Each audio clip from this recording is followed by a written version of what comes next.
গঙ্গাসাগরে যাওয়াকে কেন্দ্র করে 3 পুণ্যার্থী সাধুর ওপর চড়াও আক্রমণ নেমে এলো আজ। গোটা বাংলার মানুষ দেখছেন এই মর্মান্তিক ছবি, আর যা নিয়ে কিন্তু ইতিমধ্যেই রাজ্যের আইন শৃঙ্খলার পরিস্থিতির প্রশ্ন তুলতে শুরু করে দিয়েছেন বঙ্গ বিজেপি।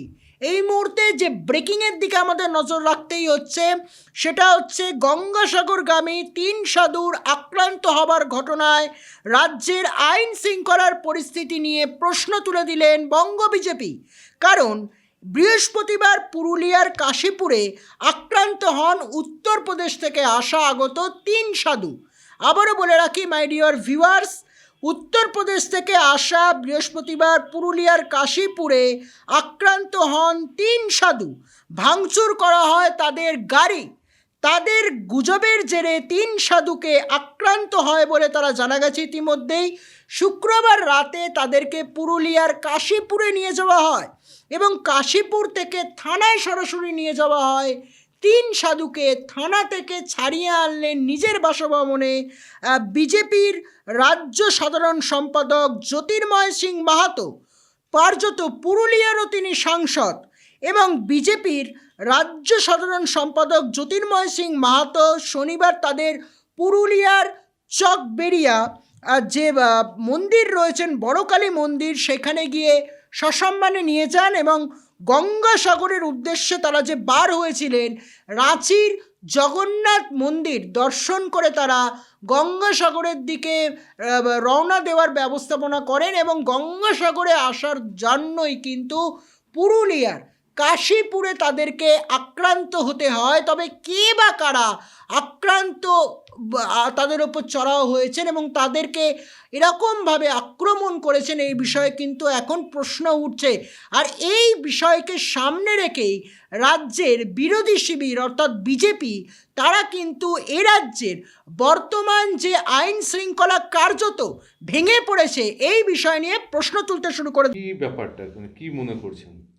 পশ্চিমবাংলাতে আবার মহারাষ্ট্রের যে পালঘরের যে ছায়া দেখা গেছে, পশ্চিমবাংলাতে সাধু সন্তদেরকে তৃণমূলের আশ্রিত গুন্ডারা মারপিট করে এবং শেখ শাহজাহানের মতো গুন্ডা আতঙ্কবাদী সে নির্বিকারে ঘুরে বেড়ায়।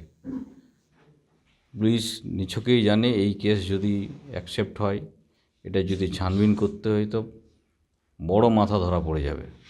তাই তাদেরকে একদম ম্যানেজ করে চেষ্টা করেছে যাতে কারো কিছু না হোক।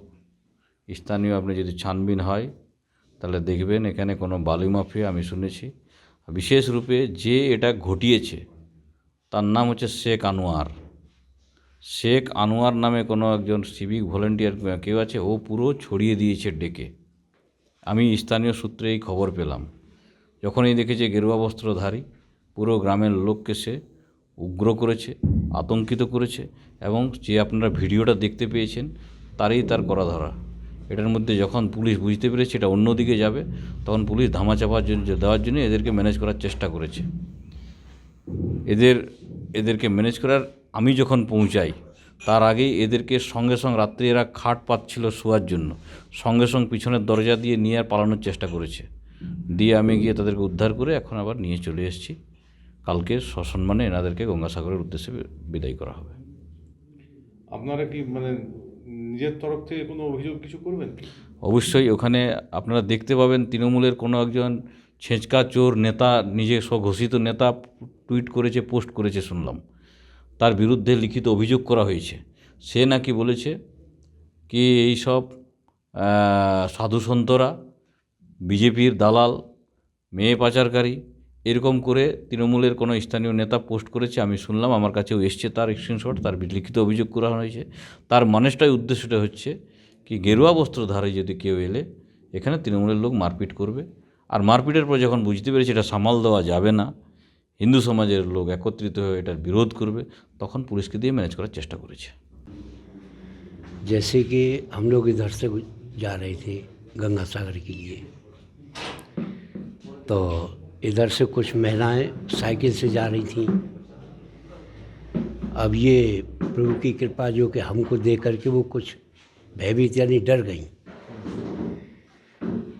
जैसे ही गांव में पहुँचे गांव वालों ने हमको रोक लिया। जब रोक लिया तो हमने कहा भाई क्या बात है कि कुछ समय रुकिए।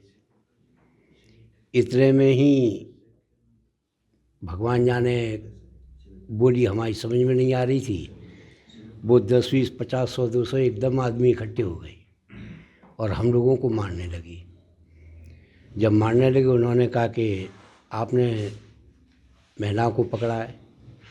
हमने नहीं पकड़ा है, न महिलाओं से हमारी कोई बात हुई है। तो इतने में ही मारपीट करने लगे, गाड़ी को तोड़ने लगे।